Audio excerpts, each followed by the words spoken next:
1927년 12월 17일에 아주 오래전 이야기죠.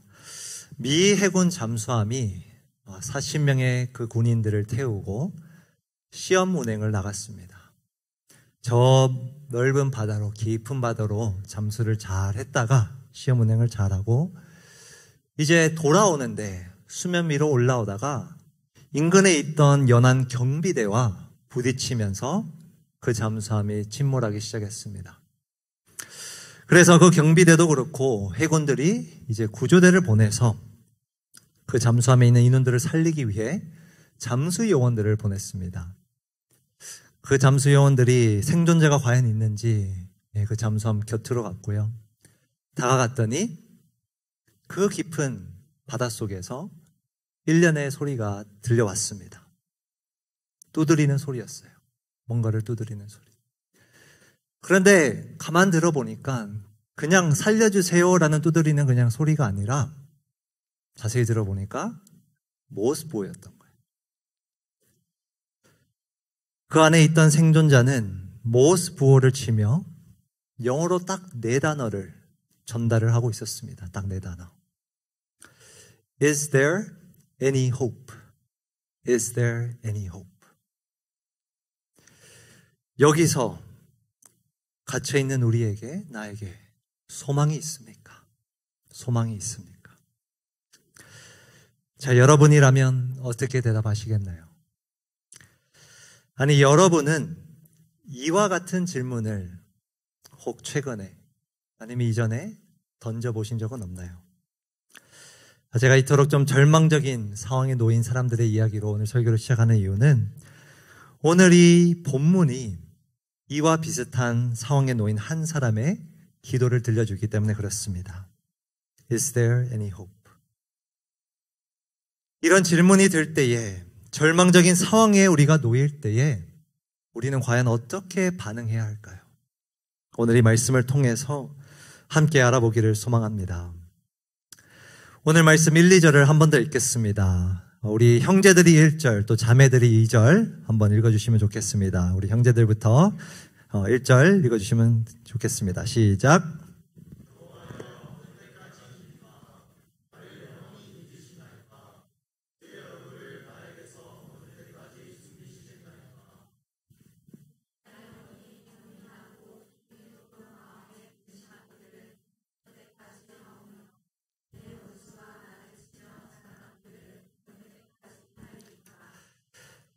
네, 오늘의 시편은 하나의 표현으로 반복하며 시작합니다. 방금 우리가 읽었지만 바로 어느 때까지, 어느 때까지 4번이나 반복을 하죠. 1절을 다시 보면 제가 히브리어 그 원어를 좀 살려서 이렇게 직역해 보았습니다. 여호와여 어느 때까지 점점점. 사실 이게 원어의 표현이에요. 첫 문장이 완성되지 않습니다. 의도적으로 미완성된 문장으로 오늘 시는 시작을 합니다. 여호와여 어느 때까지, 언제까지 하고 시편 기자는 잊지를 못하는 거예요. 그의 지금 감정을 이 미완성된 문장을 통해 드러내고 있는 겁니다. 어떤 감정이었는가 1절을 보시면 여호와 나를 영원히 잊으시나이까? 주의 얼굴을 나에게서 어느 때까지 숨기시겠나이까? 하나님, 나를 영원히 잊으셨나요? 나를 버리셨나요? 외면하셨나요? 이야기를 하고 있어요. 그러면서 2절, 나의 영혼이 번민하고, 여기서 이 번민하는 단어가 단순히 어떤 심적, 물리적 고통을 이야기하는 단어가 아닙니다. 원어를 보면 내가 수많은 계획을 세웠을 때, 노력해 봤을 때, 그 계획대로 흘러가지 않을 때, 모든 계획이 수포로 돌아갈 때 사용하는 어떤 허탈감을 표현하는 단어입니다. 하반절을 보시면 내 원수가 나를 치며 라는 표현도 있죠. 우리가 정확하게 어떤 상황인지 알 수 없지만 아마 이 시편 기자는 어떤 원수 때문에 마음고생을 많이 한 듯합니다. 어쩌면 물리적인, 육신적인 고통도 겪었겠죠. 그런데 2절에 그는 이렇게 이야기하는 겁니다. 하나님, 내가 이 원수 때문에 이 절망적인 상황에서 벗어나기 위해 수많이 계획을 세워봤고 노력을 해봤지만 다 실패로 돌아갔습니다. 너무나도 허탈합니다. 라고 그는 이야기하라는 거예요. 그러면서 그는 3절 계속해서 이야기합니다. 기도를 드립니다. 여호와 내 하나님이여 나를 어떻게 하사? 나를 생각하사. 나를 생각하사. 여기서 이 생각이라는 단어도 원어를 보면요. 무언가를 자세히 들여보다 라는 뜻의 단어예요. 무언가를 자세히 관찰하다, 들여보다. 그는 그냥 나를 생각해 주세요라고 기도하는 게 아니라 하나님, 나의 지금 이 상황을 자세히 들여다봐 주세요. 자세히 봐주세요. 라고 간청하는 거예요. 그리고 그 하반절에 나의 눈을 어떻게 하소서? 나의 눈을 밝히소서. 밝히소서. 왜 갑자기 눈을 밝혀달라고 그는 간청하는 걸까요? 그의 시력이 안 좋아서? 침침해서? 이거는 시적인 표현이에요. 3절 끝에 내가 사망의 잠을 잘까오며 이 표현에서 우리가 유추해 볼 수 있지만 이는 눈을 밝혀달라는 이 표현은 어떤 의미냐면 새로운 힘을 달라는 표현입니다. 새로운 힘. 여러분 우리가 피곤할 때, 지쳐 있을 때 뭐가 땡기죠? 당이 땡깁니다. 저만 그런가요? 청년 때는 괜찮은가요? 뭔가를 당을 먹으면, 새로운 음식을 먹으면 정말 힘이 나고 눈이 밝아진다는 표현을 쓰죠. 그 표현이에요.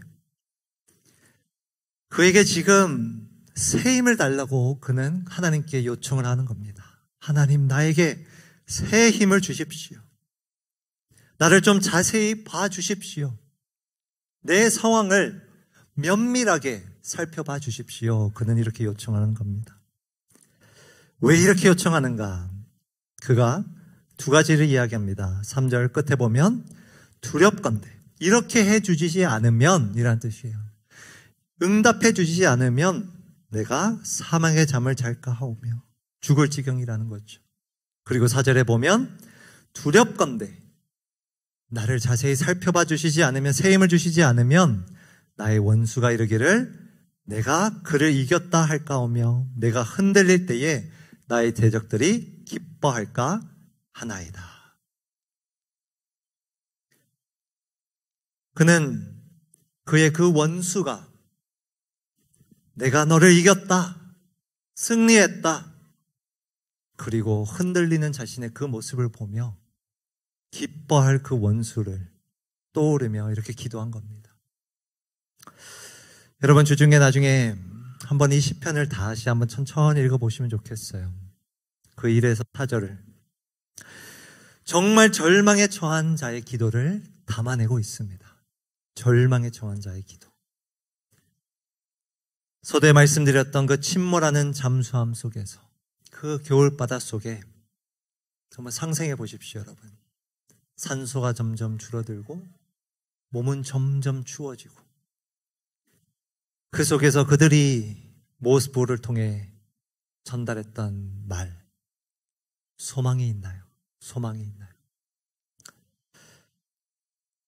바로 이 시편 13편 기자의 심정이었습니다. 하나님, 소망이 점점 사라지고 있습니다. 가만히 계실 건가요? 언제까지 침묵하실 건가요? 여러분 놀랍게도요, 이러한 시편이 우리 성경에 있는 그 시편이 총 150편의 시로 쓰여져 있거든요. 약 60편의 시가 이러한 비탄, 한탄, 탄원의 시입니다. 절반에 가까운 시들이. 여러분, 왜 하나님은 사실 읽기만 해도, 보기만 해도 우울해지는 이러한 시편을 성경에 기록하고 있을까요? 그것도 몇 편이나. 그 이유는 우리 역시 이 동일한 상황에 인생 가운데 직면하기 때문입니다. 우리 1번 대신데요. 우리 모두는 절망 속에 언젠가는 반드시 처하게 됩니다. 절망 속에 처하게 돼요. 아마 이 중에 잠수함에 타본 사람은 거의 없으리라 생각이 듭니다. 저도 없어요. 그리고 이 시편 기자처럼 정말 원수로 인한 공격에 처해본 자들도 극히 드물 거예요. 그러나 우리 모두는 이와 같은 질문을 한 번쯤은 던져봤을 거예요. 하나님, 언제까지 가만히 계실 건가요? 언제까지 침묵하실 건가요? 언제까지 이 지경에 나를 두실 건가요? 언제까지? 그리고 우리의 마음의 그 깊은 바닷속에서 우리도 이런 질문이 떠올랐을 거예요. Is there any hope? 정말 소망이 있을까? 내가 과연 여기서 탈출할 수 있을까? 그리고 더 나아가 아마 이런 결론까지 내렸을 거예요. 더 이상 나올 수 없겠구나. 더 이상 안 되겠구나. 이런 절망의 순간까지 우리는 우리 인생 가운데 한 번쯤은 다 처해 봅니다. 이 시편 기자처럼 내가 그 잠수함에서 탈출하기 위해 수많은 노력을 해보고 계획을 세워보고 그러나 허탈감에 모든 것이 수포로 돌아가는 경험들을 다 해봅니다. 이런 기도를 우리가 한 번쯤은 다 해보았을 거예요. 오늘 이 본문은 수천 년 전에 한 사람의 이야기가 아니라 바로 우리 모두의 이야기이자 우리 모두의 기도인 것입니다. 자, 이 절망 속에서 이 잠수함 안에서 우리는 어떻게 반응해야 할까요? 절망 속에 우리는 무엇을 해야 할까? 오늘 시편 마지막 두 구절이 그 대답을 해주고 있습니다. 5절 말씀, 5절은 이렇게 시작합니다. 나는 오직. 너무나 중요한 표현이에요, 여러분. 원어로 보면요, 쭉 흘러가던 이야기가 갑자기 멈추는 식으로 표현되어 있어요. 계속 언제까지, 어느 때까지 흐르다가 갑자기 그러나 나는 이렇게 반전이 일어납니다. 그래서 이 접속사에서 우리가 알 수 있는 것처럼 1에서 4절과 마지막 두 구절 5, 6절은 사실 너무나 다른 내용이에요. 한 사람이 같은 시를 썼으리라 의심이 될 정도로 너무나 다른 이야기를 담고 있어요. 5절 말씀입니다. 나는 오직 주의 사랑을 의지하여 싸우니 나의 마음은 주의 구원을 어떻게 하리이다? 기뻐하리이다. 여러분, 근데요, 아까 5절 하반절에 있었던 이 마음이라는 단어가 2절에서 동일하게 등장했어요. 2절 다시 보시면 나의 영혼이 번민하고 종일토록 마음에 근심하기를. 여러분, 근심으로 가득했던 이 마음, 갑자기 5절에서는 그 마음 가운데 기쁨이 있다고 선언을 해요. 기쁨이 있다고. 그리고 이 기쁨이라는 단어도 사실 아까 1에서 4절 사이에 한번 등장했어요. 4절입니다. 하반절, 내가 흔들릴 때에 나의 대적들이 기뻐할까? 이 기쁨이라는 단어는 누구와 연관돼서 처음에 등장했는가? 대적이었어요. 원수들이었어요. 그런데 이 기쁨이 이젠 누구에게 있는가? 나에게 있다고 이야기하는 거예요. 나에게. 여러분, 또 2절을 보시면, 하반절에 보시면 내 원수가 나를 치며, 이 나를 치며 할 때 이 원어에 보면요, 나라는 단어 앞에 아주 특정한 전치사가 하나 있습니다. 나를 표현하기 위해서 나와 이 특정한 전치사. 그런데 이 표현이 그대로 5, 6절에 나타나요. 특별히 6절에 그대로 나타납니다. 6절 보시면 하반절에 이는 주께서 내게, 이 내게라는 표현이 동일한 표현이에요. 아까 우리가 봤던 나를 할 때. 주께서 내게 은덕을 베푸심이로다. 여러분, 이 대조가 보이시나요? 2절에서는 원수가 나를 쳤는데 이제는 주께서, 하나님께서 나에게 은덕을, 호의를 베푸신다라고 고백하고 있는 거예요. 근심에서 기쁨으로, 원수의 기쁨에서 이제는 나의 기쁨으로, 원수가 나를 치던 그러한 상황 속에서 이제는 하나님께서 나에게 은혜를 베푸신다. 이렇게 고백하고 있는 거예요. 여러분, 어떻게 이러한 반전이 가능할까요? 저는 이 말씀을 처음에 묵상하며 이 시편 기자는 이중인격자구나. 정신이 어떻게 된 거 아닌가? 이런 생각을 했어요. 1에서 4절과 5, 6절은 달라도 너무나도 다른 내용의 시인 거예요. 어째서 이 5절의 시작, 그러나 나는 이라는 이 반전이 가능할까요, 여러분? 어째서 절망의 그 잠수함 안에서 내가 기뻐하리이다 이런 말이 나올 수 있을까요? 그 이유는 5절 첫 번째 줄에 있습니다. 나는 오직 주의 사랑을 어떻게 하였사오니? 의지하였사오니. 여러분, 놀라운 것은 이 시편 기자는 이 반전 속에 내 상황이 바뀌었다 말하지 않아요. 내가 드디어 이 잠수함 안에서 탈출했다 이야기하지 않습니다. 그저 그러나 나는 이제 주님의 한결같은 사랑. 사실 우리 세 번역 5절인데요.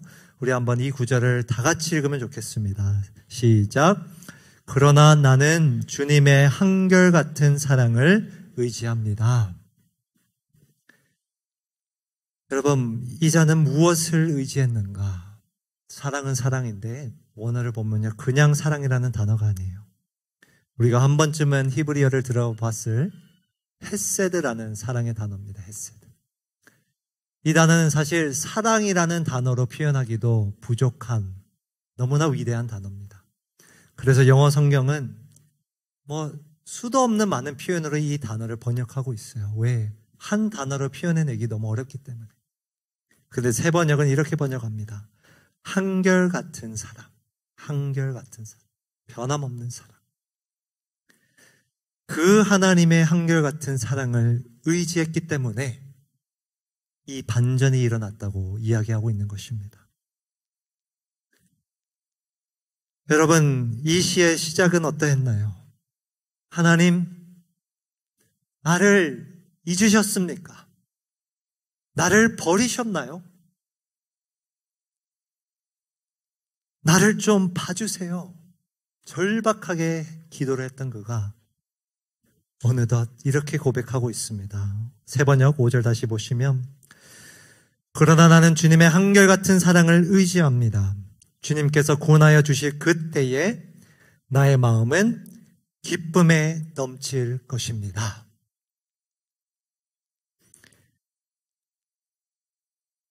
주님께서 구원해 주셨기 때문에 그렇게 표현되어 있지 않아요, 여러분.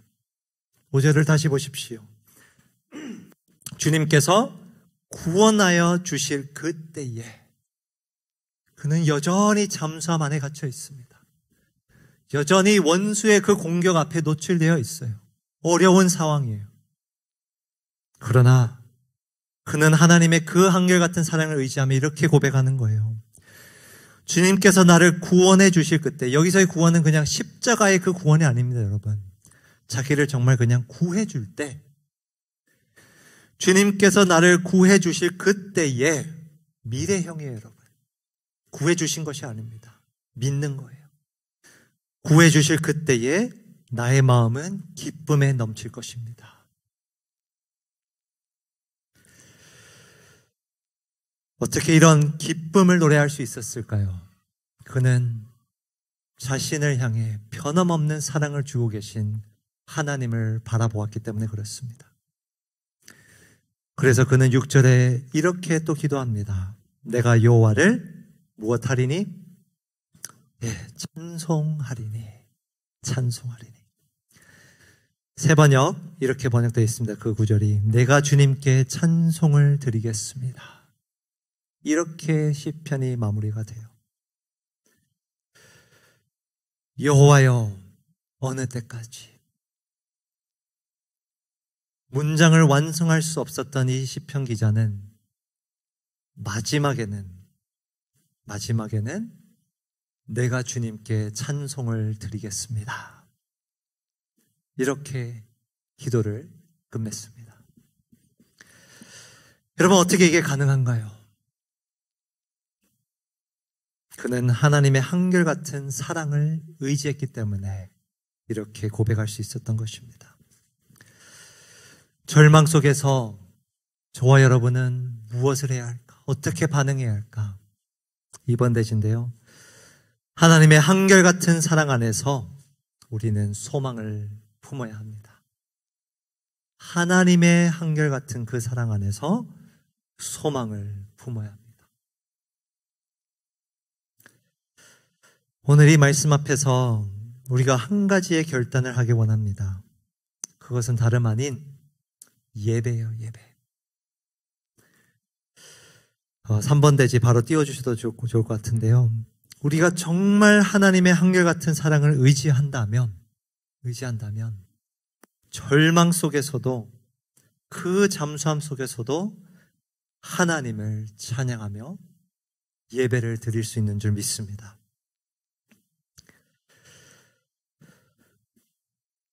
침몰한 그 잠수함 속에서 그들이 기다리며 던진 그 질문, Is there any hope? 소망이 있나요? 아마 그 구조대원들은 이 모습을 이해하고 나서 쉽사리 대답을 못했을 겁니다. 안타깝게도 그날 해고는 구조 시도에 실패했고 그 안에 있던 40명 전원은 살아서 돌아오지를 못했습니다. 그런데 그 안타까운 사고로 인하여 해고는 그 100년 전 그 당시에 잠수함이 침몰했을 때를 대비하여 구조용 체인버를 개발했고 12년 뒤에 유사한 사고가 나왔을 때 33명을 구조했다고 이야기합니다. 소망이 있는가? 아마 우리가 내 주변의 상황과 환경만 보면 네라고 대답하기는 어려울 겁니다. 그러나 우리가 한결같은 하나님의 사랑을 의지한다면, 바라본다면 우리 역시도 이 시편 기자처럼 네라고 당당하게 기도하고 고백할 수 있을 것입니다. 내 환경은 바뀌지 않았지만, 내 처지는 그대로지만 그분의 한결같은 사랑을 의지한다면 이 마음 안에도 기쁨이 넘칠 수 있습니다. 그리고 더 나아가 주님께 그 찬송을 드리며 예배를 드릴 수 있습니다. 100년 전 침몰하는 그 잠수함 안에 갇혔던 사실 그 사람들과는 비교도 할 수 없는, 그리고 이 시편 기자의 처지와도 비교는 할 수 없는 그러한 상황이지만 저도 나름대로 지난 몇 달간 저 나름대로의 침몰하는 잠수함 안에 좀 몇 개월 동안 갇혀 있었습니다. 사실 제가 올 여름에 준비했던 유학길은 단기간에 준비된 것이 아니고요. 또 제가 막 가고 싶어서 처음부터 준비한 것도 아니고, 사실 한 1, 2년 전부터 어떠한 길이 보이기 시작을 했고 기도를 하기 시작했습니다. 그리고 이것이 정말 하나님의 뜻인가 정말 많이 기도하며 고민하며 그렇게 어렵게 결정을 내리고 준비가 시작이 됐어요. 그렇게 유학길을 위해 정말 많은 준비를 하다가 저는 비자라는 원수를 만났습니다. 결국 그 비자라는 원수가 저를 이겼고요. 비자로 인해서 유학길이 막혔을 때 사실 그냥 막힌 것 때문에 상심한 것도 있었겠죠. 그리고 사실은 좀 이야기가 있지만, 더 나눌 이야기가 있지만 다 된 줄 알았어요, 처음에는. 그래서 다 준비를 하는데 갑자기 정말 어떠한 반전으로 그 비자가 다시 한번 안 되면서 모든 준비가 멈췄을 때, 다시 계획이 다 수포로 돌아갔을 때 그 상심도 컸죠.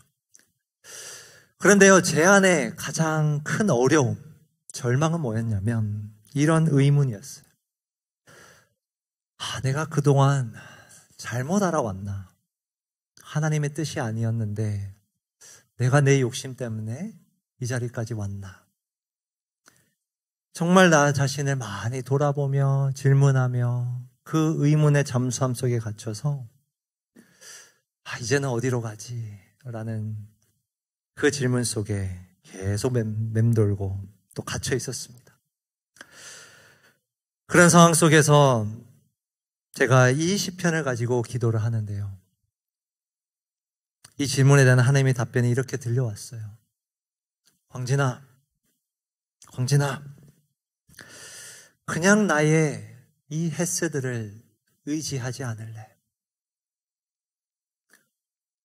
네가 어디로 가야 할지 그 고민도 중요하겠지만 그러나 그 고민 전에 나의 한결같은 사랑을 믿고 기뻐할 수 없겠니?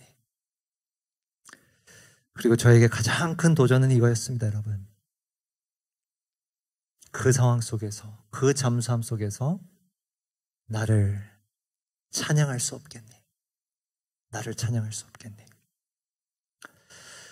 솔직히 말씀드리면 지금 제 마음이 지금 편한 건 아닙니다.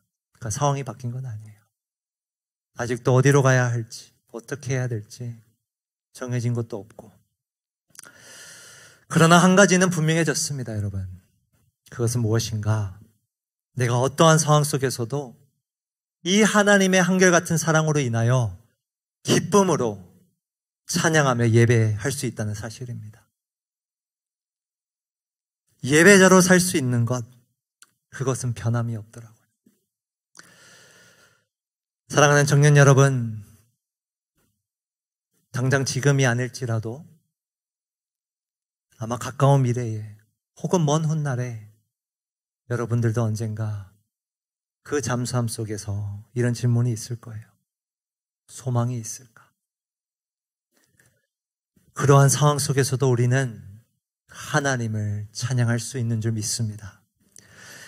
우리가 찬양하는 이유가 내 상황이 아니라 하나님의 한결같은 사랑이라면 정말 모든 상황 속에서, 절망 속에서도 우리는 예배를 드릴 수 있습니다. 환경으로 인하여 감사하는 예배, 그것도 예배죠. 그러나 여러분, 환경으로 인한 예배는 언제나 한계가 있어요. 그러나 우리가 하나님을 바라보며 예배를 드린다. 그분의 그 한결같은 사랑을 의지하며 나아간다면 정말 모든 상황 속에서 우리의 하나님을 찬양할 수 있는 줄 믿습니다. 오늘 본문의 이 시편 기자의 기도가 달라질 수 있었던 이유는 하나님의 한결같은 사랑을 의지했기 때문입니다. 그리고 그의 그 의지, 하나님의 사랑을 의지하는 믿음은 어떻게 나타났는가? 바로 예배에서 드러났어요. 예배. 오늘 말씀을 마무리하며 하나의 질문을 던져드립니다. 여러분은 절망 속에서, 그 잠수함 속에서 어떻게 반응하시나요? 혹 침몰하는 그 잠수함 속에서 여러분의 예배가 멈춘 것은 아닌가요? 사그러든 것은 아닌가요? 침몰하는 잠수함에 갇혀 소망이 보이지 않을 그때에도 하나님의 한결같은 사랑 안에서 소망을 품고 하나님을 예배하는 우리 모든 청년들 되시길 주님의 이름으로 축복합니다.